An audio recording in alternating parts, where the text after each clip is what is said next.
It's time to get the comic book retrospective team back together. This week, we're going to DC Comics and Aquaman, back to the Silver Age of comic books. And here to talk to me about that is award-winning comic book editor Joe Corallo. How you doing, Joe?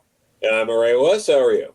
I'm doing fantastic. We've also got the voice of the voiceless, the man so cool they call him the Breed. Eric Breed, how you doing? Doing all right. So we're going back to October of 1966. Bob Haney and Nick Cardy teaming up for Aquaman number 29. Very important issue. We get the first appearance of Ocean Master. And what's interesting here, Breed, is that Bob Haney, definitely associated with DC Comics and really DC Silver Age stuff, was almost a Marvel Comics writer. Yeah, apparently sometime during the mid-'60s, Stan reached out to him and asked if he'd like to come to work for Marvel. And he turned him down. But later in his life, when Haney was kind of like lamenting the roads not taken, that was one of them, because towards the end, DC kind of unceremoniously dumped him from everything he was doing, because his style rubbed a lot of fellow creators and editors the wrong way, even though fans loved his stuff and his stuff outsold everybody else's. But he just, I said, when it was time to go, they kind of like showed him the door a little bit prematurely, possibly. And he kind of wished he'd maybe taken Stan up on it. I could see how he could rub some writers the wrong way. He did take liberties when he needed to with the characters. It would kind of alter them to fit the story he was writing. Oh, yeah. But he did it in a different way than writers do it today. But absolutely, yes. If Bruce Wayne needed to be a senator for one issue, then Bruce Wayne was a senator. But I could definitely see Bob Haney writing at Marvel Comics in the early days when they were really becoming the Marvel Comics universe that we know today, Joe. Oh, yeah. No, for sure. And, this issue is an example, I think, of, trying to move DC more in that direction. Because at this point, we're like 5 years into Marvel being the Marvel as we know it, with the Fantastic Four, X-Men's like 25 issues in already. Avengers is 33 issues in. That's because, monthly versus bi-monthly books. Yeah, I don't have to tell all you people. You've watched so many of these, these episodes already, so you get it. But, this actually came out, Aquaman 29, at the same time as the Ego the Living Planet that we went through. That Thor issue a while back, 133. But yeah, this, creating this character of Ocean Master, and I think a lot of people probably know this character already, or big DC fans, is, the half-brother of Aquaman, seemed like an effort to start creating antagonists that were a little more like some of the Marvel antagonists that have these like sort of ties to the character.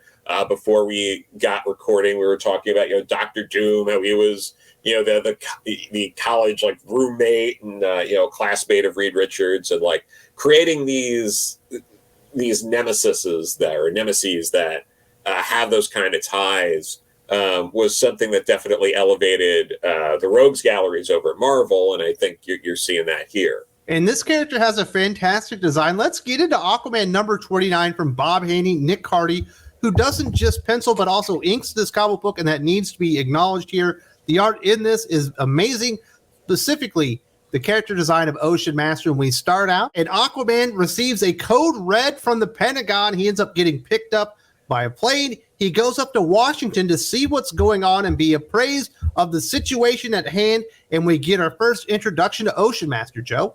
No, and this is great. And again, Nick Cardy, fantastic. He did the pencils and inks here, by the way. You didn't always see that at this time, but yeah, it's there's a powerful nemesis here in Ocean Masters going after these whales with these giant harpoons, and he's also blackmailing the entire world. He is, and like you were saying, I love the Ocean Master design there. I think it's a great design. The mask is amazing.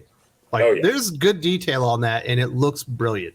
And as we meet Ocean Master, we see Aquaman starting to ponder and remember this isn't the first time that he's ever seen Ocean Master when it comes to this character Breed. Turns out back in the day, Aquaman and Aqualad were trying to figure out why these whales were going to end up killing themselves.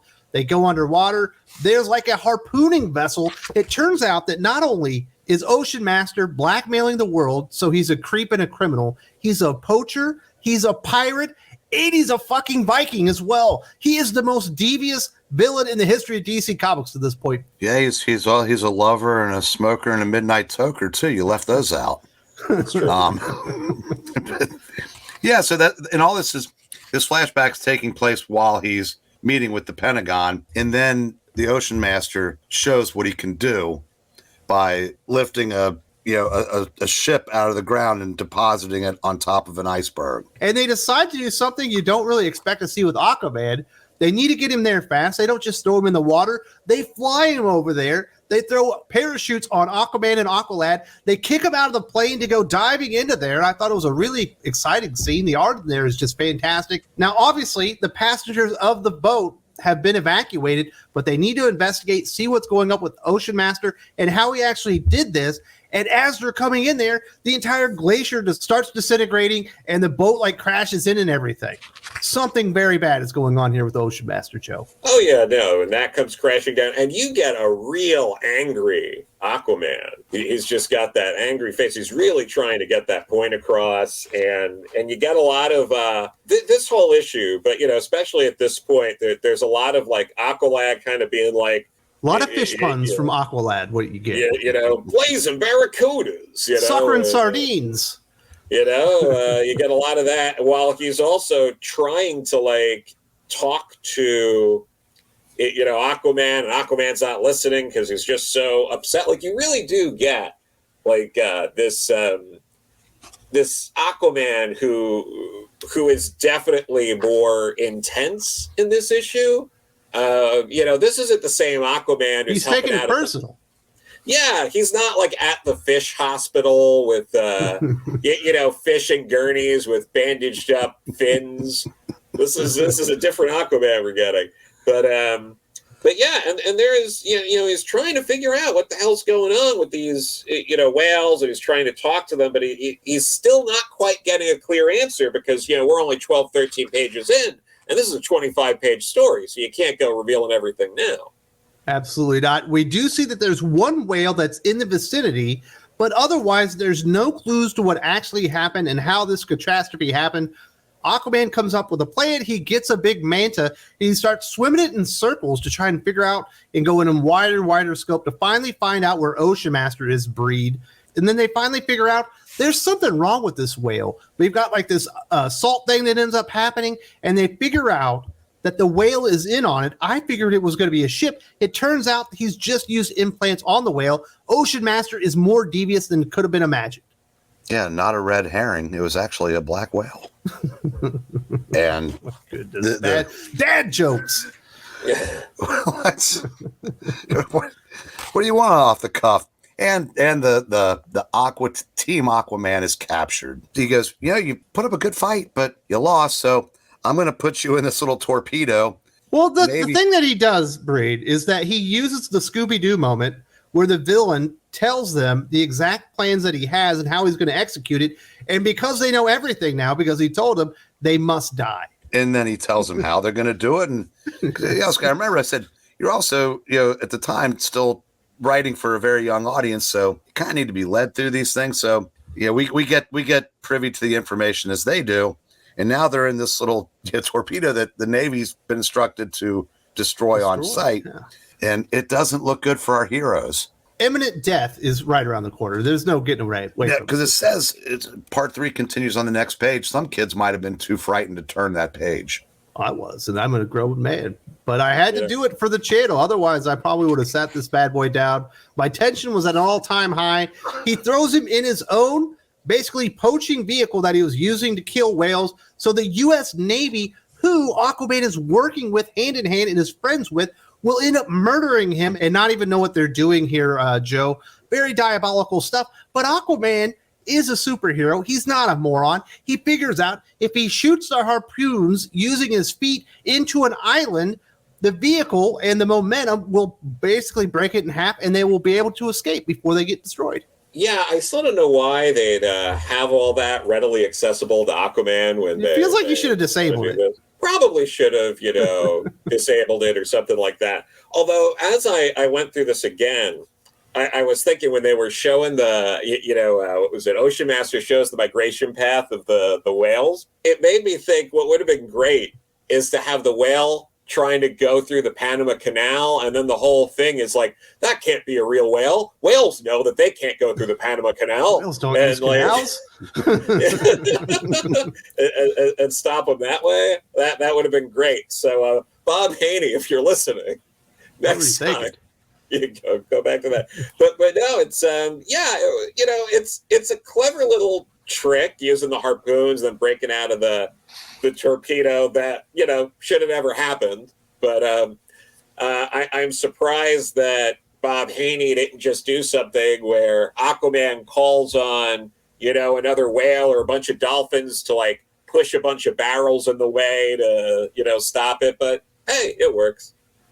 We get this big moment. We've been leading up to this. Obviously, there's a little history that we know about between Ocean Master and Aquaman. They finally find him in his manta ship. It looks like a manta, but it's gold. He confronts him, and he tells Aqualad, we're not teaming up on this one. You stay back with your swordfish and do not interfere. I'm going to fight Ocean Master on my own. And we get like a hand-to-hand combat, but it's clear, according to Aqualad, who's telling the readers, Aquaman's not trying. He's not actually fighting in this one, Bree. Because Aquaman didn't explain to him off panel, so we'd go, oh, that's why. Go get him, Pappy. He calls him a coward. Yeah, he calls him a coward. So he's thinking, why won't he fight this guy? He's yelling. He's the coward king of the seas. Well, That's the name of the story. Orange is the new yellow. Oh so you sit there and watch basically, his hero fight with one fin tied behind his back. Here's one more dad joke for you. And it basically, he stops him, but he gets away. But he saves the whale, and to Aquaman, that was the most important thing. Yes. Because they were using the whale to cause catastrophes. They implanted some stuff into the whale. I don't think it's ever fully explained, but the whale is the reason that they were able to do this. And then we get something that's kind of unusual form of storytelling. It ends with the origin. Yes, we do get the story behind why Aquaman will not fight Ocean Master. Most people probably already know this, but it turns out Orm is his half-brother. They don't share a mom, so Orm has no sea powers like Aquaman, and he was always jealous of him, Joe. He wanted to go in the water and have the same powers as Aquaman. He didn't like him. He got in a lot of trouble. Aquaman tried to keep him out of trouble and even got him away from like the police and stuff a few times. But at one point, he was hit on the head by a rock, suffered amnesia, and doesn't even know that he's Aquaman's half-brother. He just knows that he hates him, and he wants to be a sea villain, I guess. Yeah, I also love that they skip the part where he actually gets hit by a rock. It's just like goes He's from just one in the panel. bed with a bandage on his head. on the way home from picking him up from the juvenile delinquency center, I guess. Just got hit in the head with a rock. Hey, anybody that's ever gone down an expressway sees the beware of falling rock zone signs. Oh, yeah. Got it. Somebody should have read that. That's all I'm saying.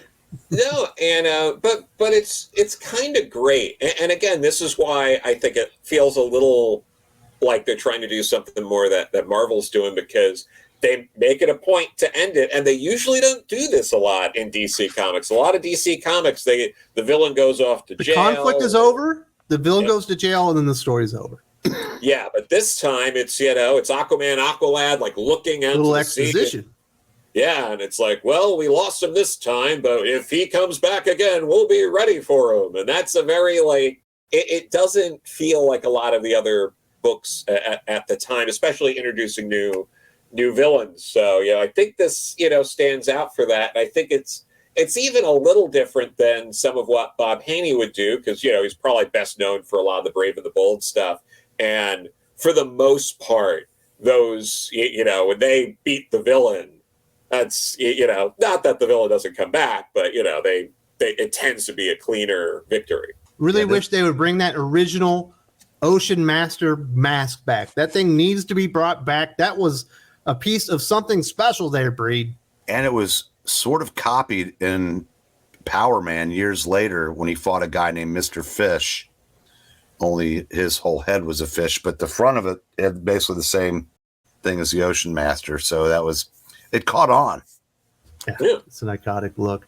If people want to read this, obviously to go get it as a back issue, like a single issue, it's going to be expensive. It's also going to be very rare. It's from 1966. Where can people find this collected, Joe? Well, I have this in the Best of DC Blue Ribbon Digest number 10, which you can get pretty cheap. I think I got this like on eBay with shipping and stuff for like $10.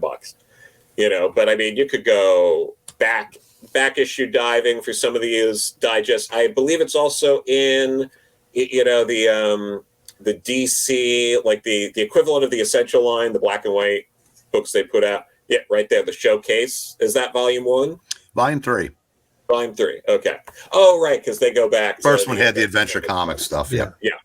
So those are probably your cheapest options if you don't want to read it digitally. But it's also very easy to get digitally as well. Here on the Comic Book Retrospective, this isn't the first time that we've covered Aquaman and sort of his classic stories. We actually went and did some showcase stories back in the day. Definitely check this out if you want some more retrospective concerning Aquaman, a very good character. You get some Aqualad here as well. Definitely check this out.